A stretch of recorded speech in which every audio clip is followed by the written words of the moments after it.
이제 하나님의 말씀 읽겠습니다. 마태복음 27장 35절부터 44절의 말씀까지 제가 봉독하여 드리겠습니다. 그들이 예수를 십자가에 못 박은 후에 그 옷을 제비 뽑아 나누고 거기에 앉아 지키더라. 그 머리 위에 이는 유대인의 왕 예수라 쓴 죄패를 붙였더라.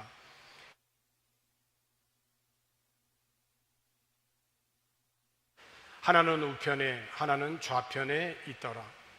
지나가는 자들은 자기 머리를 흔들며 예수를 모욕하여 이르되 성전을 헐고 사흘에 짓는 자여, 네가 만일 하나님의 아들이거든 자기를 구원하고 십자가에서 내려오라 하며, 그와 같이 대제사장들도 서기관들과 장로들과 함께 희롱하여 이르되 그가 남은 구원하였으되 자기는 구원할 수 없도다. 그가 이스라엘의 왕이로다. 지금 십자가에서 내려올지어다. 그리하면 우리가 믿겠노라. 그가 하나님을 신뢰하니 하나님이 원하시면 이제 그를 구원하실지라. 그의 말이 나는 하나님의 아들이라 하였도다 하며, 함께 십자가에 못 박힌 강도들도 이와 같이 욕하더라. 하나님께서 구약시대 모세를 통하여서 10가지의 계명을 주셨죠. 이 10계명을 받은 곳이 시내산입니다. 모세가 준비한 그 두 돌판에 하나님께서는 친히 10계명을 그 두 돌판에 새겨 주셨습니다. 이렇게 모세가 하나님으로부터 시내산에서 10가지의 계명을 받는 동안 산 아래에서 이스라엘 백성들은 이제 하나님의 말씀을 받을 준비를 하며 기다려야 할 백성들이 있는데요, 모세가 십계명을 산 위에서 받는 동안 산 아래에 있는 백성들은 무슨 일을 하고 있었냐면, 자기들이 가지고 있던 금들을 모아가지고 송아지 형상으로 만든 후에 이 송아지 형상이 우리를 인도한 신이다 라고 정해놓고 그 금송아지를 하나님으로 섬기기 시작했습니다. 그러니까 자신들을 위하여서 신을 만들고 그 우상이 하나님이다 라며 그 앞에서 경배하던 일이 산 아래서 벌어졌던 것입니다. 그러니까 시내산 위에서 금식을 하며 십계명을 받는 동안에 산 아래에서는 모세를 위하여서 기도하며 기다리지를 못하고 자신을 인도할 신을 만들어서 그것이 하나님이라고 하면서 우상을 섬기는 일이 벌어졌던 것입니다. 이에 하나님께서 얼마나 진노하셨냐면, 출애굽기 32장 10절에 있는 말씀을 보니까, 그런즉 내가 하는 대로 두라. 그러니까 하나님은 어떻게 하고 싶으셨냐면은, 내가 그들에게 진노하여, 얼마큼 진노하냐면 그들을 아예 그냥 싹쓸이 하겠다는 거예요. 진멸하고 모세 너를 통해서 다시 새로운 큰 나라가 되게 할 것이다 라고 그렇게 말씀을 하신 거예요. 그러니까 하나님이 이렇게 진노하셨다는 거예요. 그러니까 하나님께서 정말 고집이 세고 목이 뻣뻣한 그 백성들을 심판하시고자 했습니다. 이때 모세가 하나님께 간구를 하죠.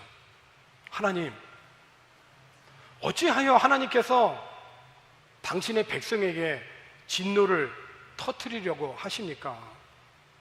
하나님께서 그 크신 권능과 능력으로 그 백성들을 애굽에서 이끌어 내셨지 않습니까? 그런데 어찌하여 애굽 사람들이 그 신이 그들에게 악의를 품었구나, 그들을 데리고 나간 것이 결국 그들을 산에서 죽여서 지면에서 싹쓸이 하려고 하신 거구나 라고 그 애굽 사람들이 말하게 하려고 하십니까? 하나님, 진노를 거두어 주십시오. 한 번 더 생각하셔서 당신의 백성에게 불행을 안겨주는 일을 거두어 주십시오. 당신의 종 아브라함과 이삭과 이스라엘을 기억해 주십시오. 하나님께서 그들에게, 우리의 조상들에게 내가 내 후손을 하늘의 별처럼 많게 하고 그들에게 이 땅을 영원토록 주겠다라고 약속하지 않으셨습니까? 이 간곡한 모세의 그 중보의 기도를 통해서 하나님께서 뜻을 돌이키셨어요. 그러니까 자기 백성에게 내리시려고 하던 그 재앙을 내리지 않기로 결정을 하셨습니다. 자, 모세의 간절한 중보 기도로 백성들은 구원을 받게 되었는데 산 위와 산 아래가 서로 너무 대조가 되잖아요. 오늘 본문에 있는 말씀을 보면 땅에서 들어 올려져서 하나님의 뜻을 이루신 그 십자가에 그 달리신 예수님, 그 예수님과 그 십자가 아래에서 벌어지면서 예수님을 비난하고 모욕한 많은 사람들이 너무 대조가 되는 거예요. 마치 구약시대에 시내산에서 십계명을 받고 있었을 때 모세와 밑에서 금송아지를 섬기던 이스라엘 백성들처럼 십자가에서 예수님께서 우리의 죄를 대속하시기 위해서 구속의 사역을 이루신 그 십자가의 사건, 그 하늘 높이 달리신 그 예수님과 그 아래서 그 예수님을 바라보며 비난하고 모욕한 많은 사람들이 너무 흡사해 보입니다. 그러나 사실 예수님께서 십자가에 달리시기 전부터 많은 비난과 모욕을 당하셨습니다. 마태복음 27장 27절 있는 이하에 있는 말씀을 보게 되면 예수님께서 어떤 모욕을 당하셨냐면, 이에 총독의 군병들이 예수를 데리고 관정 안으로 들어가서 온 군대를 그에게로 모으고 28절에 보니까 그의 옷을 벗기고, 예수님의 옷을 벗기고 무엇을 입혔냐면 홍포를 입혔다 그랬어요. 여기서 이제 홍포는 뭐냐면 붉은 옷을 가리키는데, 이 붉은 옷은 당시 왕이 입는 옷이에요. 그러니까 붉은 계통의 옷은 왕들만이 입는 옷인 거예요. 그러니까 로마의 병사들이 예수님이 입고 있던 옷을 벗기고 홍포를 입힌 것은 당시 유대인의 왕이라고 자칭한 그 예수를 조롱하기 위한, 그래서 그에게 붉은 계통의 옷을 입힌 거죠. 29절에 있는 말씀을 이어서 보게 되면 가시관을 엮어 그 머리에 씌우고 갈대를 그 오른손에 들리고 그 앞에서 무릎을 꿇고 희롱하여 이르되, 뭐라고 했냐면 유대인의 왕이여 평안할지어다. 그러니까 붉은 이 왕의 계통의 그 옷을 입히면서 그 옷에 맞는 면류관을, 왕관을 씌워줬는데 그 왕관이 뭐냐면 가시면류관이었다는 거죠. 이 가시로 만든 면류관을 떨어뜨리지 않기 위해서 로마의 병사들은 그 관을 예수님의 머리에 쿵 눌렀단 말이죠. 쿵 눌러 씌우면서 머리에는 날카로운 가시로 인해서 피가 흐른 것입니다. 그리고 병사들은 마치 왕 앞에서 무릎을 꿇듯이 예수님 앞에 무릎을 꿇고 말하기를 유대인의 왕이여 평안할지어다, 조롱을 한 것입니다. 뿐만 아니라 이런 예수님에게 로마 병사들은 여기에서 멈추지 않고 예수님에게 침을 뱉고 머리를 내려칩니다.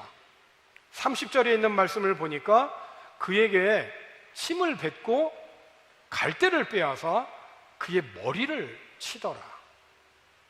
31절에 보니까 희롱을 다한 후 홍포를 벗기고 도로 그의 옷을 입혀 십자가에 못 박으려고 끌고 나가니라.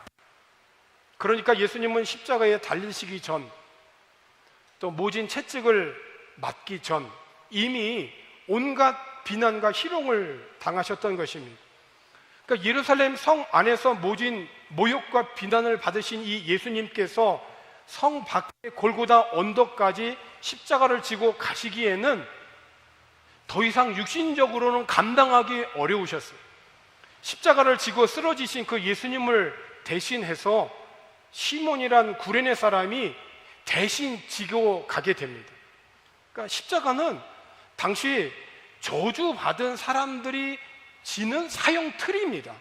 그래서 그 누구도 이 십자가를 만지거나 십자가를 지고 가고 싶은 사람이 한 명도 없었어요.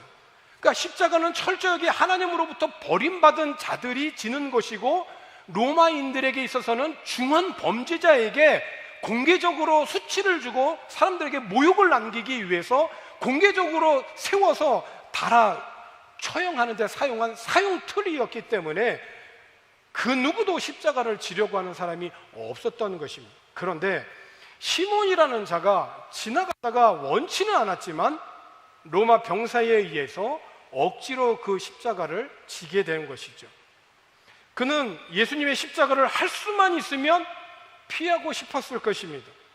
그러나 그가 이 예수님을 대신하여서 지신 이 십자가의 의미가 어떠한 것인지 그 십자가를 질 때에는 알 수가 없었지만 훗날 예수님의 그 지신 십자가의 의미를 깨닫게 되죠. 그의 가정도 초대 교회에 있어서 아주 신실한 믿음의 가정으로 세워졌다는 것을 사도 바울이 로마서를 통하여서 우리들에게 확증하여 주고 있습니다.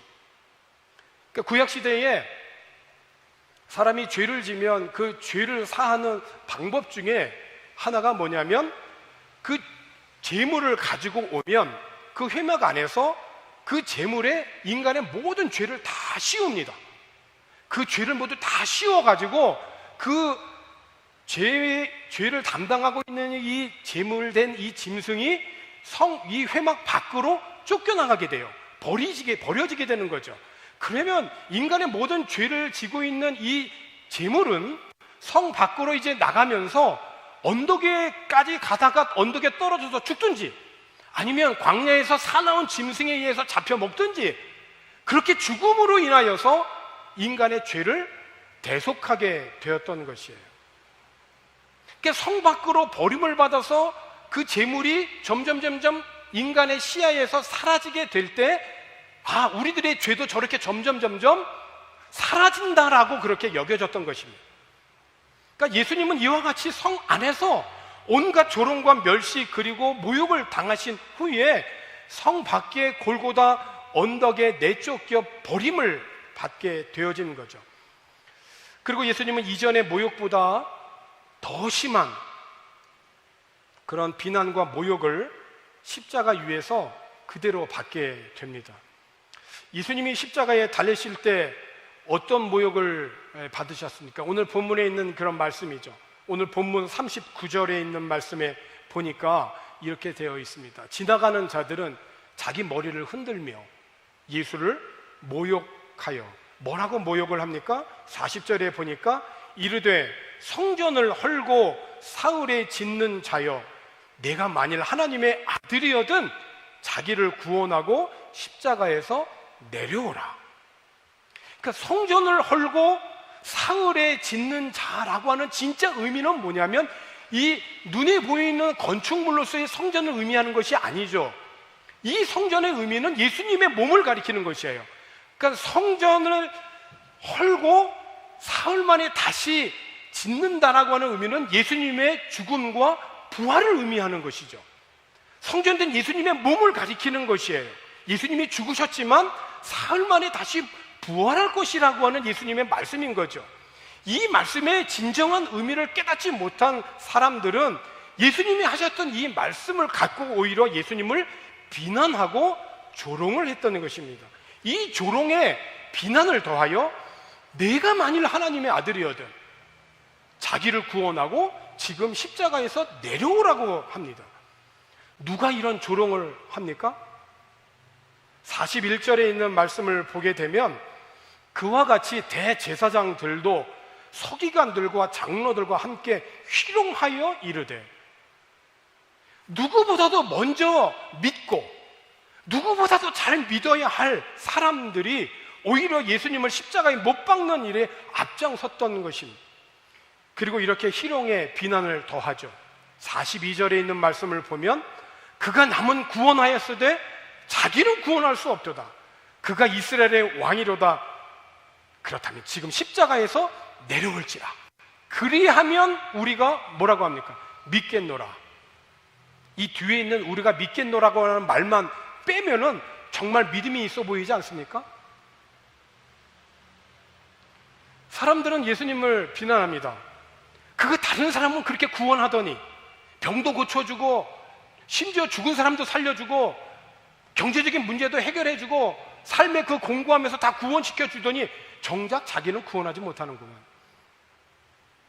아니, 이스라엘의 왕이라고, 그럼 지금 십자가에 내서 내려와 보시지. 그러면 우리가 다 믿을 텐데. 하나님을 철석같이 믿더니만 어디 하나님이 이제 자기 아들을 구해주시나 보자. 그야 하나님이 원하셔야 되겠지만 이제는 자칭 하나님의 아들이 아니었냐. 종교인들을 비롯하여서 예수와 함께 십자가에 못 박힌 두 죄수까지도 조롱과 비난의 가세를 했죠.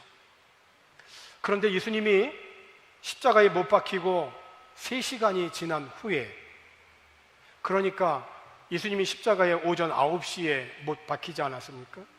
그리고 3시간이 지난 후니까 낮 12시, 가장 햇빛이 따갑고 가장 하루 중에 밝은 그 시간에 온 땅에 어두움이 임하게 되죠. 자연세계에 이상이 생긴 것입니다. 그러니까 골고다에 있는 모든 사람들은 온 땅에 어두움이 임하자 무척이나 두려웠습니다. 갑자기 어두워지니까요. 그럼에도 불구하고 그들은 그 두려움을 극복하기 위해서 하나님께 부르짖는 예수님의 외침에 대해서 다시 조소 섞인 그런 조롱을 합니다. 그 백성들은 어두움으로 표현된 심판 앞에 겸손한 마음을 갖지 못하고 오히려 예수님께서 엘리 엘리 라마 사박단이라고 소리쳤을 때 그들은 뭐라고 십자가의 밑에서 했냐면, 지금 저 예수가 엘리야를 부른다, 조롱을 한 것입니다. 그 옛날 오래전에 선지자로 있었던 엘리야, 그 엘리야를 부른다. 그들 가운데 한 사람이 예수님을 동정하여서 손뭉치에 신 포도주를 적셔가지고 장대에 달아올려 예수님의 입가에 댑니다. 예수님께 마시려고 했을 때 어떤 이들이 옆에서 말리죠. 가만둬. 엘리야가 와서 저를 구원하나 보자 라고 조롱을 했습니다.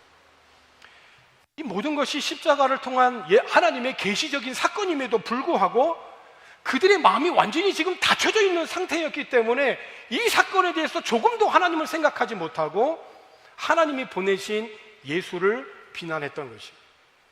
그들은 예수님의 고난에 대해서 알지 못했을 뿐만 아니라 하나님으로 말미암아 그리스도에게 내려진 심판에 대해서도 전혀 깨닫지 못했습니다. 이러한 계시적인 사건은 오직 믿음으로만 깨달을 수 있는 거죠. 오직 믿음으로만. 만일 우리가 믿음으로 그리스도의 고난을 바라본다면 그것은 바로 우리를 위한 것이므로 우리 또한 그 고난에 동참하게 되고 그때 우리는 모든 죄의 저주로부터 해방이 되어지는 것입니다. 그래서 그리스도가 우리의 인생의 답이라는 것입니다. 그리스도는 하나님의 버림을 받아서 하늘과 땅도 그를 버렸지만 하나님과 우리 사이에 화목제물이 되신 그 예수 그리스도를 우리가 믿고 신뢰하면 하나님의 예비하신 그 구원의 그 은혜는 바로 그 예수를 믿는 사람의 것이 되는 것입니다. 그러므로 하나님의 뜻대로 부르심을 받은 자들에게는 이 모든 것이 합력하여서 선을 이루게 되는 진리가 성취되어지는 것이죠. 예수님께서 왜 이런 비난과 모욕을 받으셨습니까? 일찍이 이사야 선지자를 통하여서 이렇게 예언을 하였습니다. 구약성경 이사야 53장 5절과 6절에 있는 말씀을 보게 되면 5절에 그가 찔림은 우리의 허물 때문이요 그가 상함은 우리의 죄악 때문이라. 그가 징계를 받음으로 우리는 평화를 누리고 그가 채찍에 맞음으로 우리는 나음을 받았도다. 우리는 다 양 같아서 그릇 행하여 각기 제 길로 갔거늘 여호와께서는 우리 모두의 죄악을 그에게 담당시키셨도다. 십자가에서 하나님과 사람의 화목제물로 드려진 그 예수님의 구속, 그 예수님의 대속에 대해서 당시의 사람들은 깨닫지를 못했습니다. 오히려 어떻게 생각했죠? 이사야 선지자의 예언대로 이사야 53장 4절에 이렇게 기록하고 있죠. 그는 실로 우리의 질고를 지고 우리의 슬픔을 당하였거늘 우리는 생각하기를 그는 징벌을 받아 하나님께 맞으며 고난을 당하였다 하였노라. 그렇습니다. 그러니까 사람들이 예수님을 멸시하고 조롱하고 비난을 했습니다. 예수님이 그렇게 비난을 받고 고통을 당한 것은 예수가 자기의 잘못 때문에 그렇게 되었다라고, 예수가 자기 잘못 때문에 하나님께 벌을 받는 것이라고 생각했다라고 하는 것이에요. 그런데 실은 그게 아니라 이사야 선지자의 예언처럼 예수님의 십자가의 고통은 바로 우리들의 죄 때문이었다는 것입니다. 예수님이 찢기고 밟히고 비난을 받고 조롱을 받은 것은 다름 아닌 우리의 죄 때문이었다는 것입니다. 예수님이 벌을 받아들이셨기 때문에 우리가 온전해졌고, 예수님이 입은 상처를 통해서 우리가 치유를 받게 되었던 것입니다. 우리는 길을 잃고 방황하는 양들같이 제멋대로 제 갈 길로 갔지만, 내 마음대로 생각했지만, 내 마음대로 판단하고 정죄했지만, 하나님은 우리의 모든 죄, 우리의 모든 잘못을 예수님에게 지우셨습니다. 그리고 십자가에서 그 모든 구속과 대속의 모든 은혜를 우리에게 베풀어 주셨던 것입니다. 두들겨 맞고 고문을 당하고 비난을 받으셨어도 예수님은 아무 말씀이 없으셨어요. 도살장에 끌려가는 어린 양처럼, 털 깎이는 어미 양처럼 잠잠히 있었습니다. 피투성이가 되도록 얻어맞았는데 정작 예수님 자신의 안위는 조금도 돌보지 않으셨습니다. 예수님이 무슨 죄를 지어서 이런 형벌을 받으셨습니까? 예수님은 죄를 지으신 분이 아니십니다. 예수님은 성령으로 잉태되어 이 땅에 오셨고, 비록 사람의 몸을 입고 사셨지만 죄는 없으셨습니다. 죄가 없는 분이셨기 때문에 죄 지은 사람들의 모든 죄를 담당할 수가 있는 거예요. 내가 만약에 죄가 있다면 다른 사람의 죄를 내가 담당한다, 그게 어떻게 죄를 사할 수 있겠어요? 내가 죄가 없기 때문에 저 사람의 죄를 대신 사할 수가 있는 거예요. 예수님은 죄가 없는 온전하신 화목제물이셨기 때문에 인간의 모든 죄를 짊어지고 대신 죽으실 수 있었던 것이죠. 그리고 모든 비난을 다 받으셨던 것입니다. 우리가 부당한 비난을 받을 때 예수 그리스도께서 우리 위하여 지신 십자가를 생각한다면 우리는 견딜 수 있어야 됩니다. 그래서 비난은 비단 부정적인 것만은 아닙니다. 왜냐하면 그 비난을 통하여서 우리는 예수님을 생각하게 되고, 그 비난을 통해서 오늘 우리는 오히려 예수를 생각하는 그 은혜와 믿음 안에서 우리의 믿음이 성장할 수 있기 때문에 그렇습니다. 예수님은 비난 앞에서 어떻게 반응하는 것이 하나님의 자녀로서 살아가는 태도일지 우리에게 십자가를 통하여서 우리에게 보여주셨습니다. 십자가는 오늘 우리들에게 단순한 장식이 아닙니다. 십자가는 오늘 우리들에게 있어서 단순한 액세서리가 아닙니다. 이 십자가를 통해서 우리는 이 땅을 살아가면서 원치 않는 온갖 부당한 비난을 받을 때 예수 그리스도를 생각하게 하는 하나님의 은혜인 것입니다. 자신을 비난하는 무리들을 향하여서 그들이 지금 무엇을 하는지 몰라서 저렇게 행동하고 있다라고 하는 것을 아신 주님께서는 오히려 그들의 구원을 위하여서 기도해 주신 것입니다. 그러니까 자신을 향한 온갖 비난에 함몰되지 않고, 그 비난에 매이지 않고, 그 비난 때문에 자신을 자책하거나 어떤 그렇게 하지 아니하고, 그 비난을 통해서 오히려 더 크신 하나님의 크신 풍성한 구원의 계획을 이루어 가셨던 것입니다. 어찌 보면 육신의 고통보다도 더한 하나님께 버림받아 마치 하나님이 없는 세상이라고 하니 그것만큼 참기 어려운 그러한 것이 어디 있겠습니까? 예수님에게 있어서 하나님이 없는 세상 상상이 됩니까? 하나님이 없는 세상이 어디죠? 지옥이죠. 하나님이 없는 세상은 지옥입니다. 예수님에게 있어서 그것을 상상이나 할 수 있겠습니까? 하나님이 없는 세상이라니 말이죠. 철저하게 버림을 받으셨던 것입니다. 왜? 우리의 구원을 위해서. 그 하나님의 사랑, 예수 그리스도를 우리의 마음에 영접하고 믿으면 우리는 영원한 생명을 얻게 되는 것입니다. 예수님께서 그의 백성을 위하여, 즉 믿는 모든 자들을 위하여 그렇게 하신 것입니다. 예수 그리스도께서 모든 믿는 자들을 위하여서 십자가의 고난을 당하심으로 하나님의 저주는 제거되어진 것입니다. 따라서 예수님이 우리에게 베푸신 은혜를 마음에 받아들이고 그 예수 그리스도를 믿으면 하나님과 영원한 교제를 나누며 결코 버림을 당하지 않게 되어질 것입니다. 혹시 예수를 믿는 믿음 때문에 부당하게 비난을 받고 계십니까? 비난을 받을 때 그 비난에 함몰되지 않고 오히려 예수 그리스도를 바라보게 된다면 우리는 더 큰 하나님의 은혜와 사랑을 깨닫게 되어질 것입니다.